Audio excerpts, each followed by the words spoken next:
এই নাও জান, তোমার জন্য ফ্রিজে ঠান্ডা পানি নিয়ে এসেছি। খা খা, খাইলেই তো বুঝবি।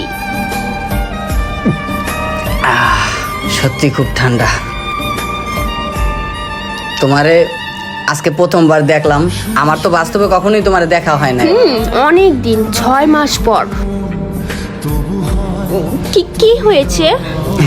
কেমন জানি মাথাটা একটু ঝিমঝিম করতেছে। ওই যে ক্লান্ত না, অনেক দূর থেকে আসছো, তার ভিতরে অনেক গরম পড়ছে, তার তুমি একটু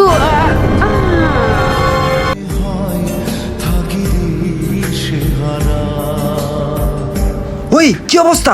ওই কি রে, ওই যে অজ্ঞান হয়ে গেছে গা। আরে আমি অজ্ঞান করছি, অজ্ঞান করে তো টাকা পয়সা হাতায় নিতে পারছি। এখন তাড়াতাড়ি মালটারে গুম কর। তাইলে অহনি ওরে গুম করে লাই। তোর তাড়াতাড়ি কর। এটি একটি সতর্কমূলক ভিডিও। ফেসবুকে রিলেশন করে কারা কারা প্রতারিত হয়েছেন কমেন্টে জানান। আর ভিডিওটা এত পরিমাণ শেয়ার করে দেন যাতে এই ভিডিওটা দেখে মানুষ সতর্ক হতে পারে। আর এই ভিডিওর দ্বিতীয় পার্ট দেখার জন্য অবশ্যই কমেন্ট করুন।